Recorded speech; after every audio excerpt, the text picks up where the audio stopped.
नंद गोप कुमाराय गोविंदाय नमो नमः। हे कृष्ण करुणा सिंधु दीनबंधो जगतपते गोपेश गोपिका कांत राधा कांत नमस्ते। कंचन गौरंगे राधे वृंदावनेश्वरी ऋषभानो सुतदेवी प्रणामामि हरिप्रिय। श्री कृष्ण चैतन्य श्री अद्वैत गदाधर श्रीवासदि गौरभक्तवृंद। हरे कृष्ण कृष्ण कृष्ण हरे हरे हरे राम हरे राम।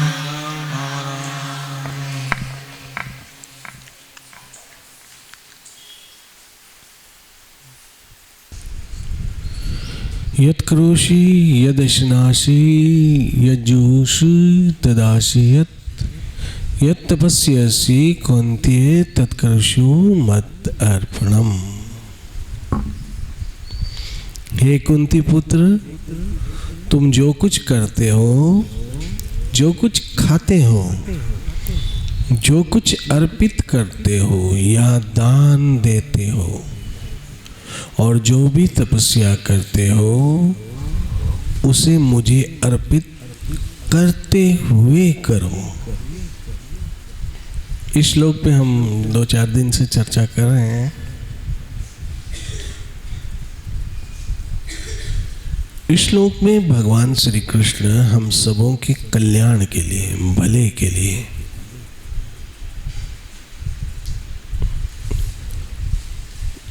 हमारा उद्धार हो, उसके लिए श्री कृष्ण कह रहे हैं तुम मुझे अर्पण करो। क्योंकि जब हम श्री कृष्ण को कुछ अर्पण करते हैं तो हमारी भक्ति बन जाती है, और जब हम श्री कृष्ण भक्ति करते हैं तब हम अपने जीवन के परम लक्ष्य को प्राप्त करते हैं। जीवन का परम लक्ष्य श्री कृष्ण शरणागत, श्री कृष्ण भक्ति, श्री कृष्ण भजन। हरे कृष्ण कृष्ण कृष्ण हरे हरे, हरे राम राम राम हरे हरे। इस संसार में हमारे सबसे बड़े दुखों का कारण ही हमारा जन्म लेना, ये मैं कई बार कह चुका हूँ।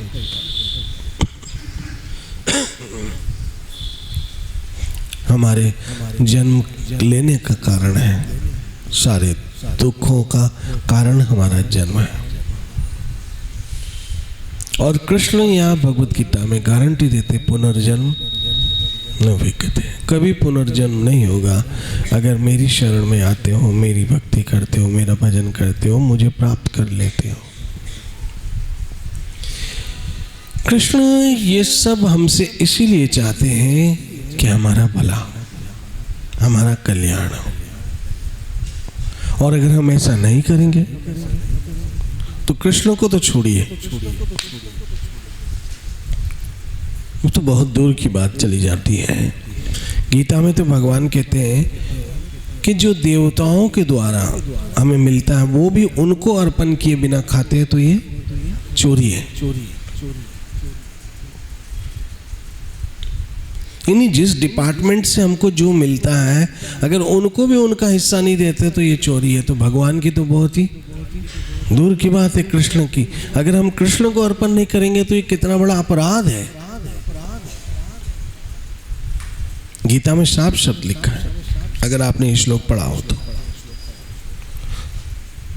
इसलिए जब हम जो कुछ भी करते हैं कृष्ण को अर्पण करके करते हैं तो उसमें हमारा परम कल्याण होता है। कृष्ण को प्रसाद अर्पण करते हैं, उस प्रसाद में तुलसी दल रखते हैं। कृष्ण को फल अर्पण करते हैं, उसमें तुलसी दल। कृष्ण को जल अर्पण करते हैं, उसमें तुलसी दल अर्पण करके अगर वो प्रसाद हम ग्रहण करते हैं तो वो कई प्रकार के दोषों से मुक्त हो जाता है। देखिए विज्ञान भी इतना आगे नहीं बढ़ा है कि वो आध्यात्मिक दृष्टिकोण से बहुत सारी चीजें समझ सके। एक उदाहरण देता हूं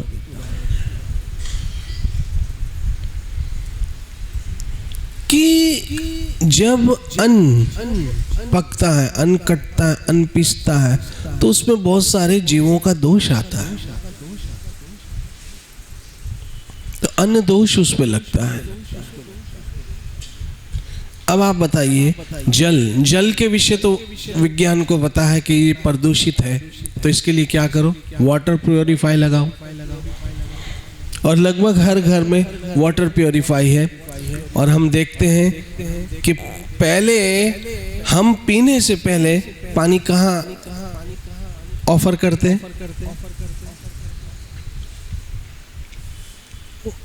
जनरली पानी पीने से पहले पानी कहाँ से आता है, किस में डालते हैं पहले पानी? जी, वाटर प्योरीफाई में। अब वो अपनी अपनी शक्ति से कोई 10,000 वाला लेता है और कोई 1,000 रुपये वाला भी लेता है, और कोई कुछ नहीं करता है तो नल में कपड़ा ही बांध लेता है, अपनी अपनी शक्ति से। लेकिन ऐसे पानी नहीं पीते हैं आज के युग में। अधिकतर लोगों की बात हो रही है, जो समझदार लोग हैं, जो हेल्थ कॉन्शियस लोग हैं, वो समझते हैं, इसलिए पहले पानी को वाटर प्योरीफाई में डालते हैं और वहाँ से निकला हुआ जल खुद ग्रहण करते हैं, क्योंकि उनको डर है कि अगर ऐसे डायरेक्ट पानी पी लिया तो दोष हो जाएगा, शरीर को दोष लगेगा, बीमारी लगेगी, तकलीफ हो जाएगी।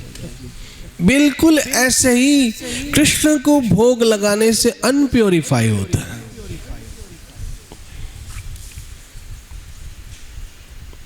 भगवान को प्रसाद अर्पण करने से वो अन्न प्योरीफाई हो जाता है, उस अन्न के सारे दोष मिट जाते हैं।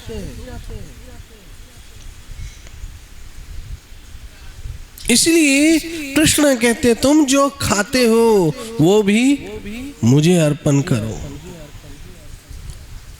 अब कृष्ण जो खाते हैं वो कृष्ण को अर्पण करना है, तो वही अर्पण करना है जो अर्पण करने योग्य है। उससे हम बहुत सारी मुसीबतों से बच जाएंगे, नॉनवेज से बच जाएंगे, किसी की जीव हत्या से बच जाएंगे। ऐसे बहुत अपवित्र, अपरश, जिसको स्पर्श नहीं करना है, अस्पर्श योग्य, ऐसी बहुत सारे पदार्थ हैं जिससे हम बच जाएंगे, जीव हत्या से बच जाएंगे, किसी की जान लेकर खुद का पेट भरने से बच जाएंगे। देखो ना, लोगों को ये बात पता नहीं क्यों नहीं समझ आती है कि जब इंसान का सगा बाप भी मर जाए तो उसकी हड्डियां घर में रखते नहीं है। सगा बाप, सगा पिता अगर शरीर छोड़ दे, मर जाए, तो मरे हुए पिता की हस्तियां, मरे हुए पिता की हड्डियां कभी घर में रखते नहीं है। तो ये जानवर की हड्डियां, चाहे बकरा हो या इसी तरह का कोई दूसरा जानवर हो, उसको मारकर उसकी हड्डियां रख देते हैं घर में। तो पिताजी की हड्डियां घर से बाहर और पशु की हड्डियां घर में अंदर। तो इस हिसाब से बाप बड़ा हुआ या बकरा बड़ा हुआ? बताओ, इस हिसाब से कौन बड़ा फिर, बाप या बकरा? बोलो ना, बकरा। क्योंकि बाप की हड्डियों को तो हम बाहर रख देते हैं और बकरे की हड्डियों को घर में लाते हैं। ना केवल घर में लाते हैं बल्कि उसे पेट में डालते हैं।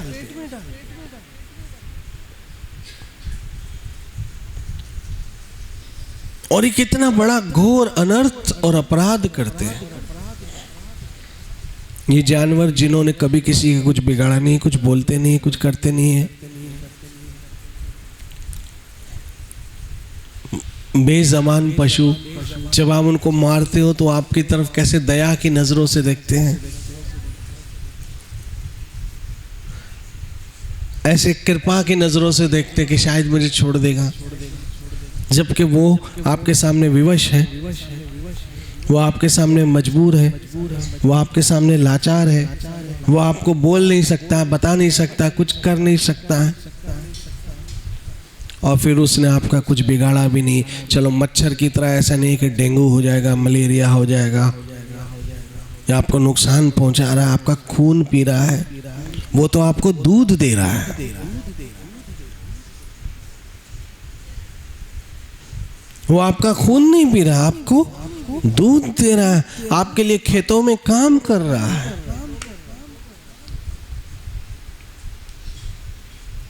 और क्या ऐसे करने से भगवान प्रसन्न होते होंगे? जरा सोचो, कोई आपके बच्चे को, बेज़बान बच्चा हो, और उसको आपके सामने मारे और फिर मार के उसके टुकड़े आपके सामने शीख में लटकाए, आप देख सकोगे? तो हम भगवान के बच्चों को, ये जो जानवर, ये पशु, उनके टुकड़े करते हैं, टुकड़े करके शीख में लालते हैं और कोयले पे से सेकते हैं, और हम ऐसी भूखी नज़रों से देखते हैं, वाह जल्दी जल्दी खाऊं, चिकन हट ये जो बने हैं, चिकन खा जाऊं और ये खा जाऊं, वो खा जाऊं। तो क्या भगवान अपने बच्चों को ऐसे कटते हुए, मरते हुए, उनको गुस्सा, क्रोध वो छोड़ेगा नहीं?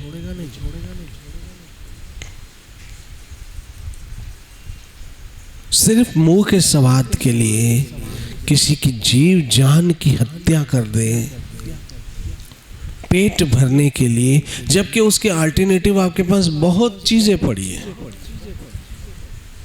मुर्गी जो बेचारी बेज़बान है, मासूम है, कुछ नहीं बिगाड़ती है।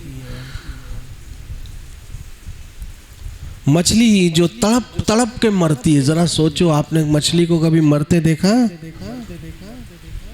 जब उसको जल से अलग किया जाता है,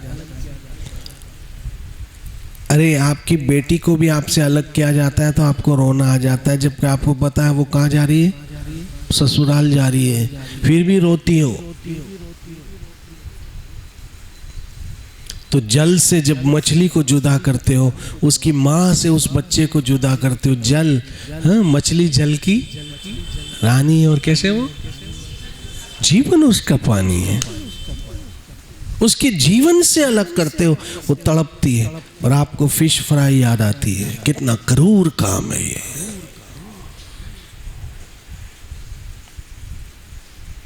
कितना क्रूर काम है। अंडा जो मुर्गी का गर्भ है,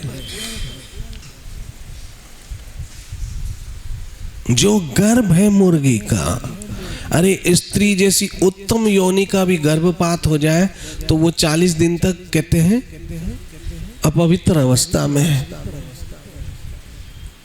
स्त्री जैसी महान योनि का भी गर्भपात हो जाए तो कहते हैं ये अपवित्र अवस्था में है। तो मुर्गी का गर्भ तो हम रोज ही अंडे के रूप में खाते हैं।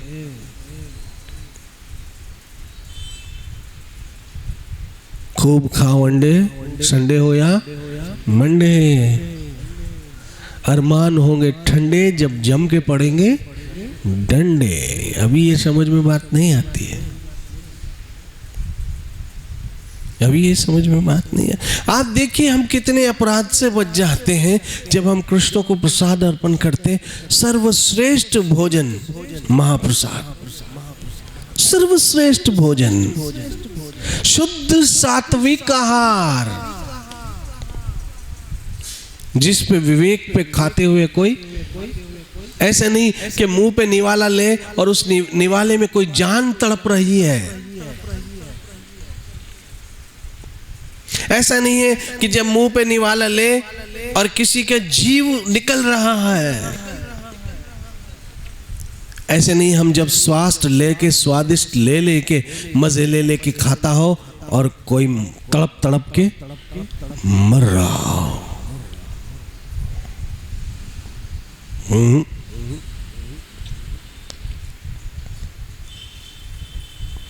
आप पर भगवान ने कितनी कृपा की, अपना प्रसाद खाने का रोज सौभाग्य मिलता है।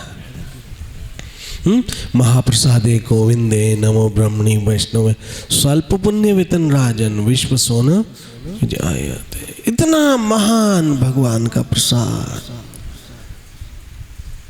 जब हम कृष्ण को अर्पण करते हैं महाप्रसाद बन जाता है। उसकी एक चुटकी खाने से भी पुण्य, अकूट पुण्यों की प्राप्ति हो जाती है। तो जो बहनें, जो वैष्णव अपने घरों में भगवान श्री राधा वृंदावन चंद्र को, भगवान को महाप्रसाद अर्पण करके, और याद रखो हम संसार को कितना भी खुश करना चाहेंगे ना, वो नहीं खुश होगा। हम सोचते हैं आज मेरे घर गेस्ट आ रहे हैं, हमारे समधी आ रहे हैं, आज चिकन खिलाओ,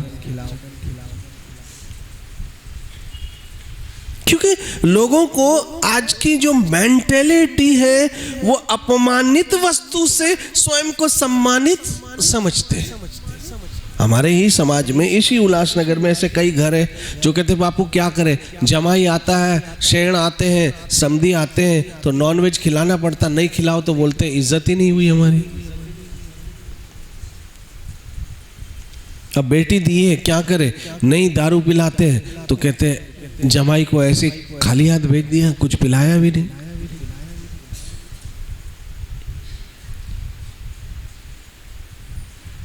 तो जरा सोचिए कि हम इंसान को तो खुश करना चाहते हैं लेकिन उस भगवान को नहीं।